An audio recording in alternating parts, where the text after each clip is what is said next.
Afternoon to all of you. स्वागत है आप सभी का हमारे इस छोटे से प्यारे से यूजुअल यूट्यूब चैनल पे।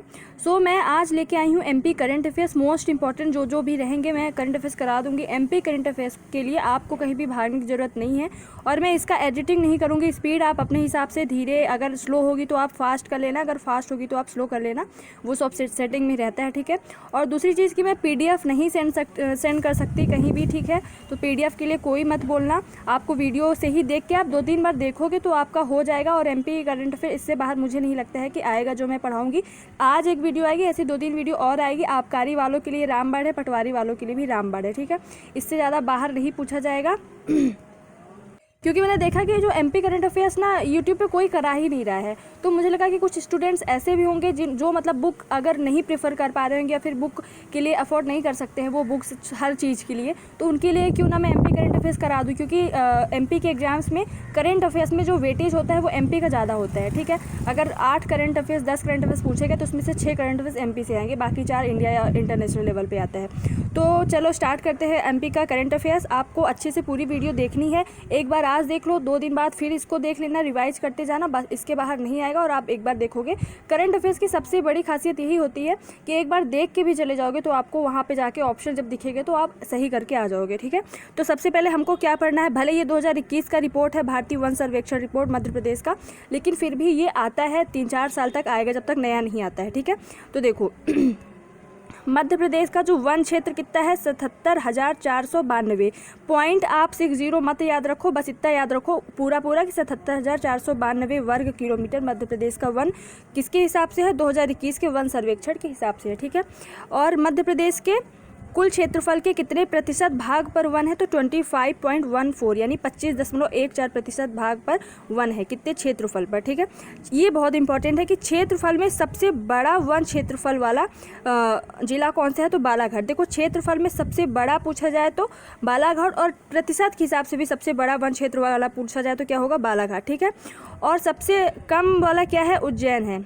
क्षेत्रफल में सबसे अधिक क्षेत्रफल वन वाला जिला कौन सा है, बालाघाट, और सबसे कम क्षेत्रफल वाला जिला कौन सा है, तो उज्जैन है, ठीक है, ये रहा। और प्रतिशत में सबसे कौन है, तो प्रतिशत में भी उज्जैन है, यानी बालाघाट सबसे ज़्यादा प्रतिशत में भी, क्षेत्रफल में भी, उज्जैन सबसे कम प्रतिशत में भी, क्षेत्रफल में भी। अति सघन वन क्षेत्र वाला जिला कौन सा है, तो बालाघाट। तो मतलब कुल मिला के जो वन क्षेत्रफल या प्रतिशत में जो भी है, तो बालाघाट उज्जैन के अंदर ही ये चीज़ें घूम रही हैं, तो आपको बहुत आसानी होगी पढ़ने में। देखो कुछ और फैक्ट है, सर्वाधिक खुले में वन क्षेत्र वाला जिला कौन सा है, श्योपुर। थोड़ा सा अलग है, सर्वाधिक खुले में वन क्षेत्र वाला जिला कौन सा है, श्योपुर है, ठीक है। देखो मैं वही पढ़ाऊंगी जितना मेरा एक्सपीरियंस रहा है कि जो बहुत ज़्यादा इंपॉर्टेंट होता है। तो आपको मतलब भटकने की ज़रूरत नहीं पड़ेगी कि कौन कौन से इंपॉर्टेंट, आपको कचरा नहीं पढ़ना पड़ेगा इसमें। सिर्फ जो मैं पढ़ाऊंगी उतना ही आपको पढ़ना है, उनको रट लेना है। देखो जो खेल पुरस्कार होते हैं वो बहुत इंपॉर्टेंट होते हैं, चाहे वो इंडिया के खेल हों, चाहे वो इंटरनेशनल के खेल हो, चाहे वो एमपी के हों। तो एमपी के खेल पुरस्कार हम देखेंगे। सबसे पहले विक्रम पुरस्कार, तो इसकी स्थापना कब की गई थी, शुरुआत कब से हुई, तो 1990 में विक्रम पुरस्कार की शुरुआत की गई। इसकी जो राशि है 2 लाख रुपये इनको दिया जाता है। जो मैं ऐसे रेड से अंडरलाइन करती जाऊँगी वही आपको याद रखना है। बाकी ये ब्लेजर, प्रतीक, प्रमाण पत्र दिए जाते हैं, ये सब आपको देखना भी नहीं है, ठीक है। तो फिर से पढ़ते हैं। विक्रम पुरस्कार शुरुआत 1990 में, राशि 2 लाख रुपए, योग्यता 5 वर्षों में कम से कम 2 वर्षों तक राष्ट्रीय अंतर्राष्ट्रीय सीनियर वर्ग की स्पर्धा में भाग लिया हो। तो विक्रम पुरस्कार की विशेषता क्या है कि ये मतलब जो सीनियर वर्ग में, यानी कि 19 वर्ष से ऊपर के लोग जितने भी खिलाड़ी होते हैं उनको ही ये पुरस्कार मिलता है। और मतलब पिछले 5 वर्षों में कम से कम 2 वर्ष तक राष्ट्रीय या फिर अंतर्राष्ट्रीय किसी भी खेल में उन्होंने प्रतिस्पर्धा या फिर स्पर्धा में भाग लिया हो, ठीक है। और इसकी अधिकतम 12 लोगों को दिया जाता है, मतलब 12 लोगों से ज़्यादा खिलाड़ी को नहीं दिया जाएगा, ठीक है। सिर्फ 12 लोगों को ही यह पुरस्कार दिया जाता है। कुछ और पढ़ लेते हैं। मध्य प्रदेश का सबसे बड़ा खेल पुरस्कार पूछा जाए तो कौन सा है, विक्रम पुरस्कार। पुरस्कार की घोषणा किसके द्वारा की जाती है, तो खेल एवं युवा कल्याण विभाग द्वारा, ठीक है। पुरस्कार की घोषणा किसके द्वारा की जाती है, खेल एवं युवा कल्याण विभाग द्वारा। अब देखो इनमें क्वेश्चन कैसे पूछे जाते हैं, ये स्क्रीनशॉट लेना हो तो ले सकते हैं आप बाद में रिवाइज करने के लिए। वैसे वीडियो से रिवाइज करोगे तो ज़्यादा अच्छा रहेगा। देखो ऐसे पूछा जाएगा कि खिलाड़ी का नाम, जैसे आध्या तिवारी, ये नहीं पूछा जाएगा कि किस खिलाड़ी को विक्रम मिला कि किस खिलाड़ी को एकलव्य पुरस्कार मिला। पूछा जाएगा आध्या तिवारी का संबंध किस खेल से है, या फिर आध्या तिवारी सॉफ्ट टेनिस से हैं, उन्हें विक्रम पुरस्कार मिला और वो कहाँ की रहने वाली हैं, उस मतलब कि मध्य प्रदेश के किस जिले की रहने वाली। तो आपको ये याद रखना है कि कौन सा खिलाड़ी किस खेल से संबंधित है और कहाँ का पर्टिकुलर रहने वाला है। तो ये आपको 3 चीज़ें आपको याद रखनी है, ठीक है। तो लगभग 12 लोगों को दिया जाता है, तो सबसे पहले इन 12 को निपटाते हैं। सॉरी, देखो आध्या तिवारी जो हैं, 1 मिनट, आध्या तिवारी सॉफ्ट टेनिस प्लेयर हैं, सॉफ्ट टेनिस खेलती हैं आध्या तिवारी, और कहाँ की हैं, होशंगाबाद की। एनी जैन तैराकी करती हैं, इंदौर की हैं। आरती नाथ कायाकिंग कैनोइंग, एक गेम होता है कायाकिंग कैनोइंग, मतलब पानी वाला ये गेम होता है, और ये धार की हैं। मनीषा कीर शूटिंग की हैं, बहुत इंपॉर्टेंट है, मनीषा कीर शूटिंग की हैं और भोपाल की हैं। सुदीप्ति हजेला वेरी इंपॉर्टेंट, घुड़सवारी और इंदौर की हैं। श्रेयांशी परदेसी बैडमिंटन, जो परदेसी हो जाते हैं वो बहुत बैड होते हैं, बुरे होते हैं, तो इंदौर की रहने वाली है, ऐसे लिंक करके पढ़ सकते हो, श्रेयांशी परदेसी बैडमिंटन। नैन्सी जैन खो खो खेलती हैं और जबलपुर की हैं। कंचन ज्योति दीक्षित का कबड्डी, कंचन और कबड्डी का है ना, तो कंचन ज्योति दीक्षित कबड्डी और इंदौर की हैं। रागिनी चौहान सॉफ्ट बॉल और देवास की हैं, ठीक है। पूनम शर्मा जूडो भोपाल। रोहित बाजपेयी योगा, इंपॉर्टेंट है क्योंकि योगा में कोई इस तरीके से विक्रम पुरस्कार पाया है, तो रोहित बाजपेयी हैं कहाँ के, इंदौर के हैं, और वो योगा करते हैं, योगा में मतलब कि अपनी स्पर्धा में भाग लेते हैं। और भगवान सिंह कुशवाहा साहसिक खेल भोपाल से हैं। रत्नेश पांडे इंपॉर्टेंट है साहसिक खेल, और रत्नेश पांडे कहाँ के हैं, सतना के हैं। तो ये रहे 12 खिलाड़ी किसके, विक्रम पुरस्कार के 2022 की विजेताओं की सूची। अब हम आते हैं किस पे, एकलव्य पुरस्कार। तो सबसे पहले एकलव्य पुरस्कार की शुरुआत कब हुई, 1994 में। जहां विक्रम पुरस्कार में 2 लाख रुपए मिले जाते हैं, वही एकलव्य पुरस्कार में 1 लाख रुपए दिए जाते हैं, ठीक है। और इसमें भी वही योग्यता है, ठीक है, पढ़ लेना। और देखो सीमा क्या है कि 19 वर्ष से कम, ये क्वेश्चन पूछा जाता है कि एकलव्य पुरस्कार में खिलाड़ी को पाने के लिए मतलब उसकी योग्यता क्या होती है कि वो उनके जो आयु होती है वो 19 वर्ष से कम होनी चाहिए, ठीक है। अधिकतम 15 लोगों को दिया जाता है। विक्रम पुरस्कार अधिकतम 12 लोगों को, वहीं एकलव्य पुरस्कार अधिकतम 15 लोगों को दिया जाता है, और घोषणा वही खेल एवं युवक कल्याण विभाग द्वारा, ठीक है। अब हम इनके विजेताओं की सूची देख लेते हैं। देखो अंशिका कनौजिया सॉफ्ट टेनिस खेलती हैं, भोपाल की हैं। अंशिका कनौजिया सॉफ्ट टेनिस भोपाल की हैं। शिखा चौहान काइकिंग कैनोइंग इंदौर की हैं। पूजा जाट वेरी इंपॉर्टेंट, पूजा जाट कुश्ती की हैं और देवास मतलब कुश्ती खेलती हैं, कुश्ती खिलाड़ी हैं और देवास की है पूजा जाट। श्रुति सरवैया वुसु प्लेयर हैं और अशोकनगर की हैं, ठीक है। कौन, श्रुति सरवैया। अर्जुन ठाकुर शूटिंग होशंगाबाद। इकराम अली खान एथलीट विदिशा, इकराम अली खान इंपॉर्टेंट है, इकराम अली खान एथलीट प्लेयर हैं और क्या है, विदिशा एथलेटिक्स है, खेलते हैं। फिर कन्या नैयार तैराक हैं और इंदौर की हैं। गोपाल ठाकुर रोइंग है, मतलब रोइंग प्लेयर हैं और देवास के हैं गोपाल ठाकुर। सिद्धि छतवानी शूटिंग है, शूटिंग करते हैं, खेलते हैं, शूटिंग जो मतलब शूट करते हैं ना जो गन वाला वो, और भोपाल से हैं, ठीक है। तो ये रहे एकलव्य पुरस्कार। अब हम चलते हैं आगे। विश्वामित्र पुरस्कार, इसकी शुरुआत 1994 को ही, ये दिया किसको जाता है कि जो कोच होते हैं एमपी में, जो कोच होते हैं उनको दिया जाता है विश्वामित्र पुरस्कार। 2 लाख रुपए दिए जाते हैं। वही ऐसे प्रशिक्षकों को दिया जाता है जिसके कम से कम 2 खिलाड़ी पिछले 5 वर्षों में कम से कम 2 बार राष्ट्रीय या अंतर्राष्ट्रीय स्पर्धा में स्वर्ण, मतलब ये सारी वो विशेषताएं हैं। 1 वर्ष में अधिकतम 3 व्यक्तियों को ही दिया जाता है। जो विश्वामित्र पुरस्कार है पहले वह तो प्रशिक्षकों को दिया जाता है और 1 वर्ष में सिर्फ 3 व्यक्तियों को दिया जा सकता है। और इनकी सूची है, देखो तो ये पूछा जाएगा, 1 मिनट, कि पारितोष शर्मा विश्वामित्र पुरस्कार मिला, तो ये किस खेल से संबंधित रहे या किस खेल के प्रशिक्षक रहे हैं, तो कराटे, मतलब जो कराटे होता है तो उनके प्रशिक्षक पारितोष शर्मा को विश्वामित्र पुरस्कार मिला 2022 को, और कहाँ के रहने वाले हैं, ग्वालियर के। फिर विनय प्रजापति किससे रिलेटेड है, कुश्ती से, भोपाल के। विनय प्रजापति कुश्ती से रिलेटेड है और भोपाल के। और मलखम बहुत इंपॉर्टेंट है क्योंकि मध्य प्रदेश का देखो इंपॉर्टेंट कोई चीज़ कैसे होती है। अब देखो मलखम क्यों मैं इंपॉर्टेंट बोल रही हूँ, क्योंकि मध्य प्रदेश का राजकीय खेल है मलखम, ठीक है। उज्जैन में 2013 में मलखम अकादमी की स्थापना की गई, कहाँ पे, उज्जैन में, ठीक है। तो एक्स्ट्रा भी फैक्ट मैं बताती जाऊँगी जो कि मुझे याद है कुछ चीज़ें, ठीक है।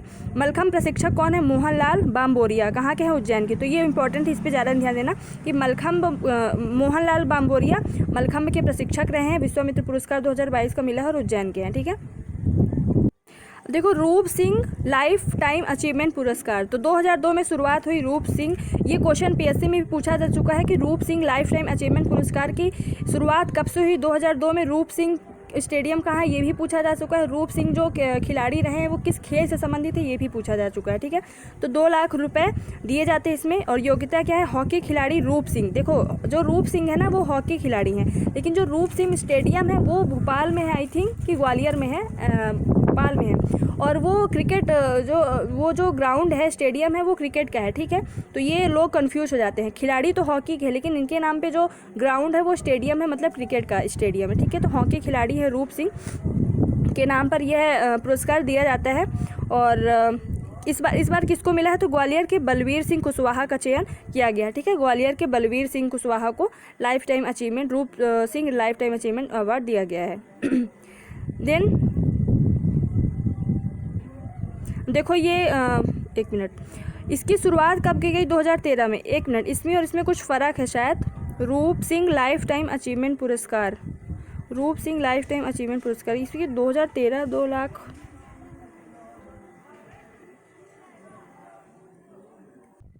देखिए यहाँ पे शायद प्रिंटिंग में या फिर जो भी मिस प्रिंट हुआ होगा। 2013 में मलखम्ब खेल की शुरुआत हुई थी, 2 लाख रुपए दिया जाता है।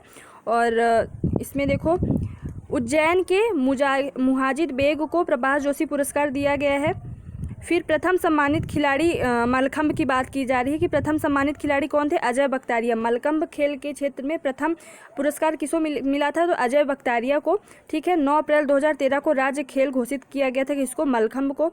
मलखम्ब अकादमी कहाँ, मैंने बताया उज्जैन में। कब खुली, 2013 में। और इस खेल के प्रवर्तक कौन है, मलखम्ब के प्रवर्तक, क्योंकि मलखम्ब जो है राजकीय खेल है मध्य प्रदेश का, तो उसके प्रवर्तक भी पूछे जा सकते हैं। तो कौन है, वल्लभ भट्ट देवधर, ठीक है। वल्लभ भट्ट देवधर प्रवर्तक रहे हैं किसके, मलखम्ब अकादमी के।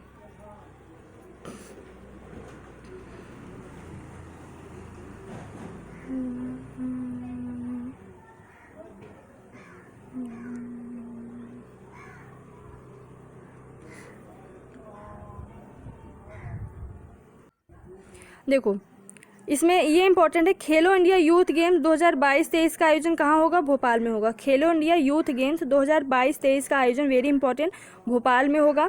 राष्ट्रीय तीरंदाजी चैंपियनशिप, मुस्कान किरार किससे संबंधित है, तीरंदाजी से, ठीक है। ने विश्व रिकॉर्ड की बराबरी की। तो पहली बात सबसे सिर्फ ये याद रखो कि जो मुस्कान किरार है तीरंदाजी खेलती हैं, तीरंदाजी से संबंधित है, ठीक है।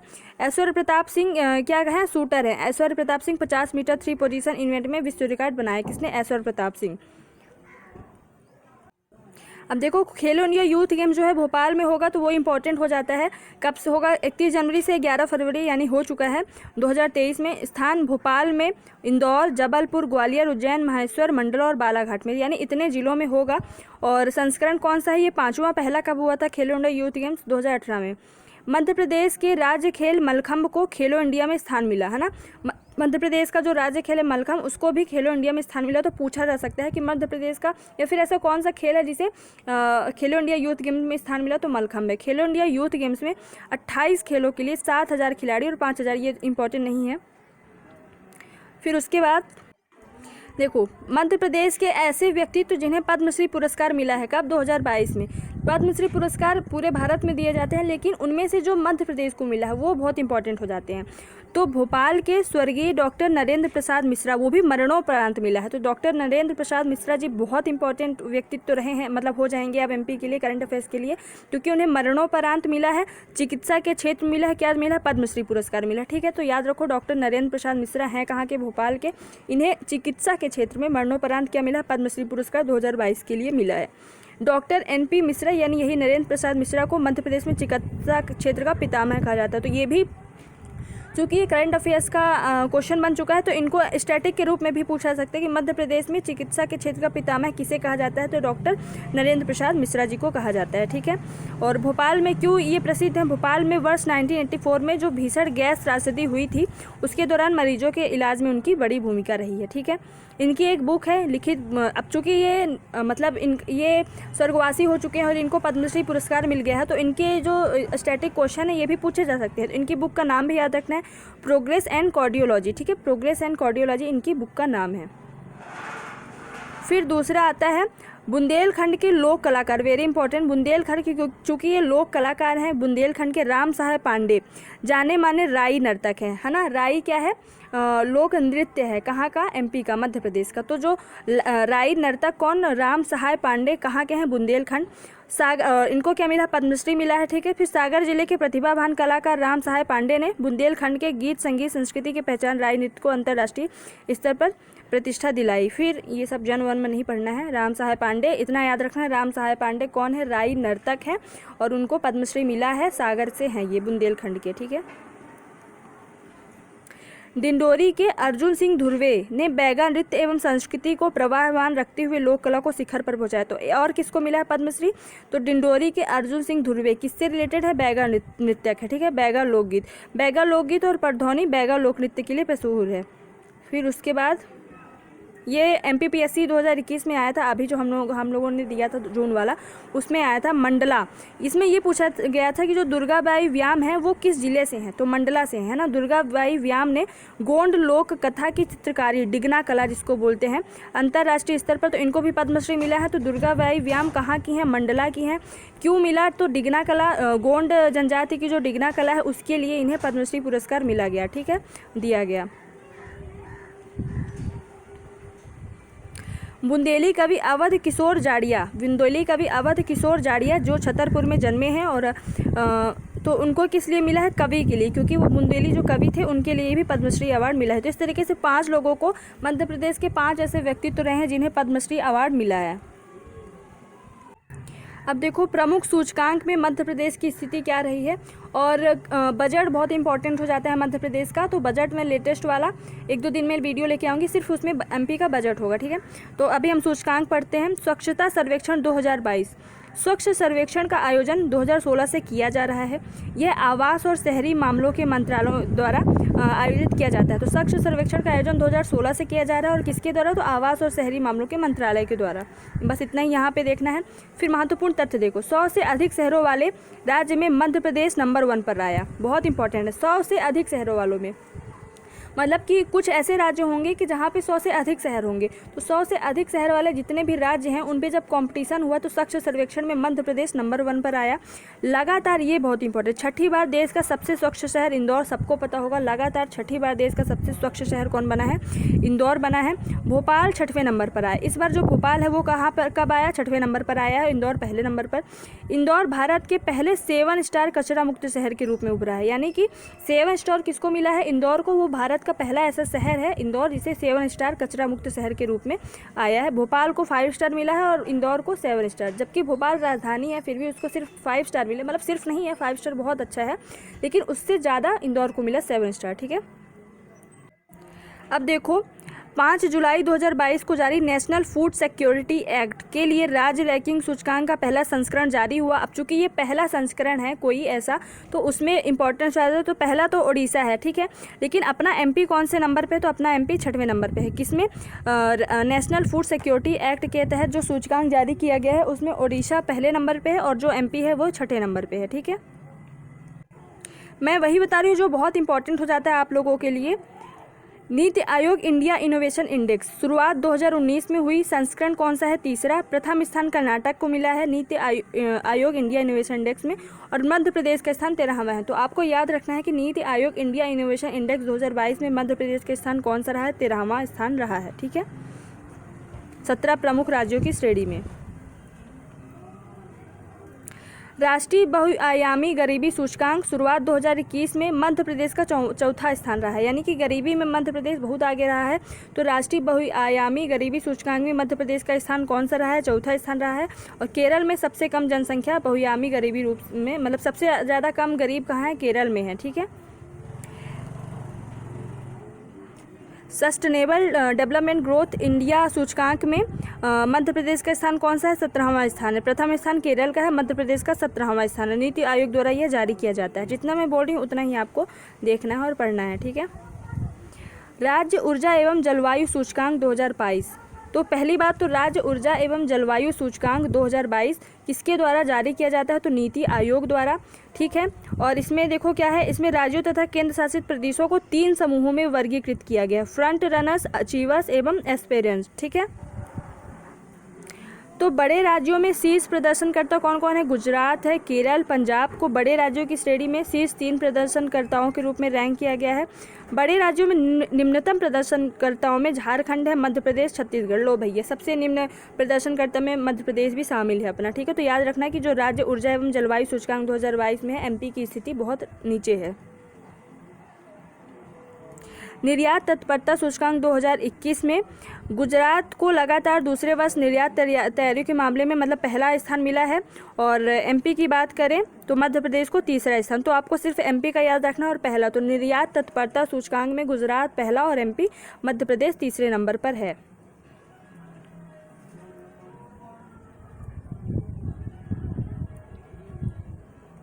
अब देखो, मध्य प्रदेश में जो पेसा एक्ट लागू हुआ है, अभी 2022 में लागू हुआ है, तो बहुत ज़्यादा इंपॉर्टेंट है पेसा एक्ट, वो भी नवंबर 2022 में ही लागू हुआ है।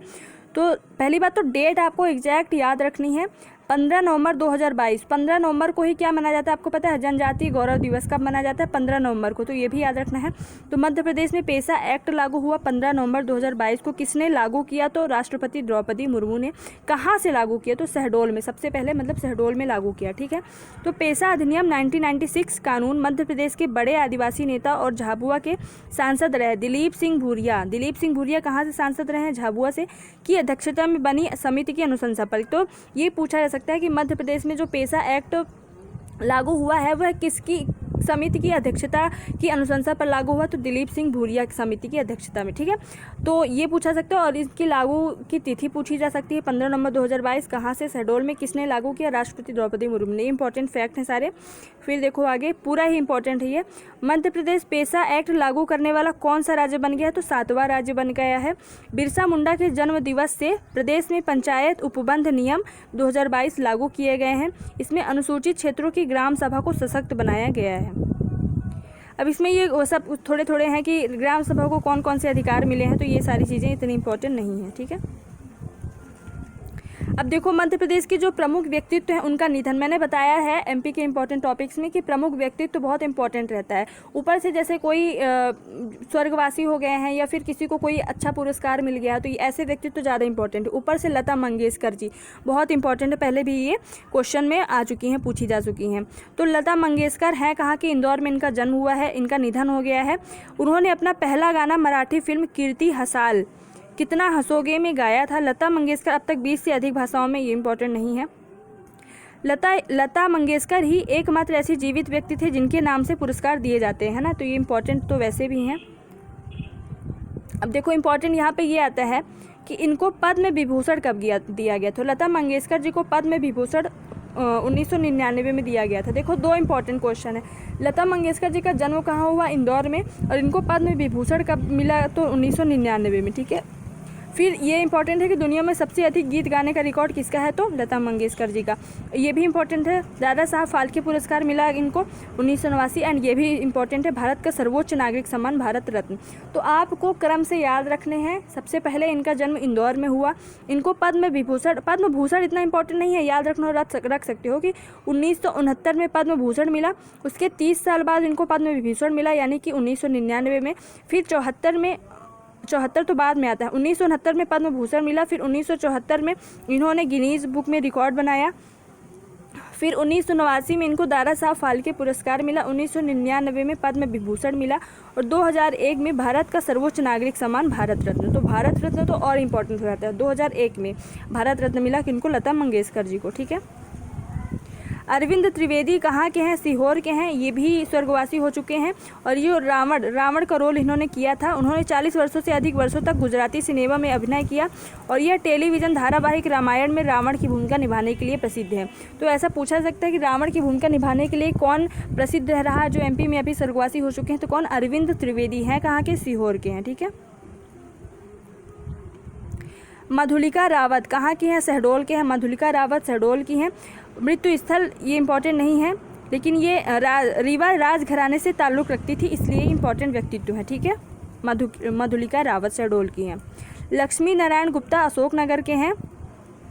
और मध्य प्रदेश की प्रथम विधानसभा के सदस्य रहे, ठीक है। इसलिए इंपॉर्टेंट है क्योंकि मध्य प्रदेश की प्रथम जो विधानसभा है उनके सदस्य रहे कौन? लक्ष्मी नारायण गुप्ता, अशोकनगर के हैं। और ये इंपॉर्टेंट हो सकता है कि पिछोर विधानसभा सीट में ये 5 बार विधायक रहे हैं। ठीक है।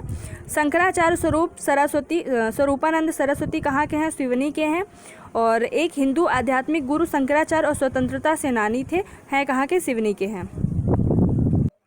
राहत इंदौरी बहुत ही इम्पोर्टेंट शख्सियत हैं, बहुत ही महत्वपूर्ण शख्सियत रहे हैं। इंदौर में इनका जन्म हुआ है और बाकी तो इसमें इतना वो जानने लायक नहीं है। ठीक है। उर्दू साहित्य के प्राध्यापक भी रह चुके हैं। अब देखो मध्य प्रदेश के प्रमुख अभियान और मिशन। ठीक है। ऊर्जा साक्षरता अभियान 7 अप्रैल 2022 को ऊर्जा साक्षरता अभियान मध्य प्रदेश में चलाया गया। कब? 7 अप्रैल 2022 को। इसमें नागरिकों को प्रोत्साहित करने के लिए राज्य एवं जिला स्तरीय ऊषा अवार्ड देने का निर्णय लिया गया। दोनों अवार्ड 6 श्रेणियों में दिए जाएंगे और इस अभियान में उत्कृष्ट कार्य करने वाले विश्वविद्यालय, विभाग, उद्योग, संस्थान को प्रथम, द्वितीय, तृतीय और सांत्वना पुरस्कार दिए जाएंगे। ठीक है। इतना इम्पोर्टेंट नहीं लगा मुझे। देखो ये इम्पोर्टेंट है, जल अभिषेक अभियान। जलाभिषेक अभियान कब शुरू किया? 11 अप्रैल 2022 को। किसने शुरू किया? तो मुख्यमंत्री शिवराज सिंह चौहान ने। कहाँ से? रायसेन जिले की गैरतगंज तहसील से शुरू हुआ। ठीक है। कौन सा अभियान? जलाभिषेक अभियान। तो इसमें हुआ क्या कि प्रदेश के 52 जिलों के 5000 अमृत सरोवर, बहुत इंपॉर्टेंट, कितने अमृत सरोवर? 5000 अमृत सरोवर का वर्चुअल शुभारंभ किया गया। और पुष्कर धरोहर समृद्धि अभियान में 10,000 कार्यों का भी शुभारंभ किया गया।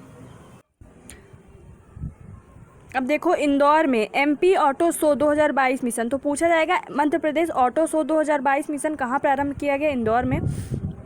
इसका मुख्य उद्देश्य क्या रहा है? तो प्रदेश में ऑटो सेक्टर को बढ़ावा देना, जिससे प्रदेश में निवेश एवं रोजगार के अवसर बढ़ सकें। यह सुपर कॉरिडोर एवं नेट्रिक्स ऑटो स्टैटिंग टेक यानी पीथमपुर में स्टार्ट हुआ है। ठीक है। वैसे तो इंदौर में हुआ है मेनली। आयुष स्वास्थ्य मेला कहाँ? बालाघाट में। आयुष स्वास्थ्य मेला कहाँ आयोजन हुआ? आयुष स्वास्थ्य मेला का तो बालाघाट में। ठीक है। पारसवाड़ा में। मध्य प्रदेश स्टार्टअप कॉन्क्लेव 2022, तो कहाँ? इंदौर में। मध्य प्रदेश स्टार्टअप कॉन्क्लेव 2022 कहाँ आयोजन हुआ? इंदौर में। और इसकी शुरुआत प्रधानमंत्री द्वारा की गई, तो और इम्पोर्टेंट है। ठीक है। उज्ज्वल भारत उज्ज्वल भविष्य ऊर्जा 2047, वेरी इंपॉर्टेंट। उज्ज्वल भारत उज्ज्वल भविष्य ऊर्जा 2047, तो कहाँ पे? भोपाल, नर्मदापुरम, ग्वालियर एवं चंबल संभाग के 16 जिलों में, यानी कि 4 संभागों में शुरुआत की गई, 16 जिलों में मध्य प्रदेश के।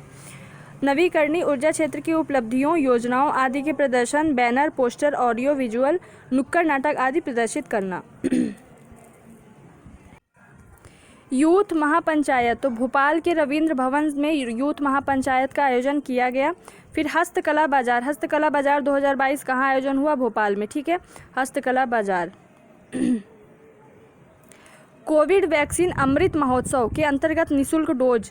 कोविड वैक्सीन अमृत महोत्सव के अंतर्गत मध्य प्रदेशियों को निःशुल्क बूस्टर डोज का राज्य स्तरीय अभियान शुरू हुआ। ठीक है। और इसमें कहाँ से शुरू हुआ? तो भोपाल के जहांगीराबाद स्थित प्रीतिमा मालिक महिला पुलिस अस्पताल में इस अभियान का शुभारंभ किया गया। ठीक है। तो आज के लिए इतना बहुत है करंट अफेयर्स। 1-2 दिन में बजट लेके आऊँगी मध्य प्रदेश का, और कल फिर से आधे घंटे की, मतलब 4-5 क्लासेस में या फिर 3-4 क्लासेस में आपका मध्य प्रदेश करंट अफेयर्स पूरा कवर हो जाएगा। तो आप लोग अच्छे से रट लेना, 2-3 बार वीडियो को देखोगे तो आराम से कवर हो जाएगा। और वीडियो को लाइक करना ना भूलें और कमेंट करके ज़रूर बताएं कैसा लगा। चैनल को सब्सक्राइब करना ना भूलें। ठीक है। So thank you so much. जय हिंद, जय भारत।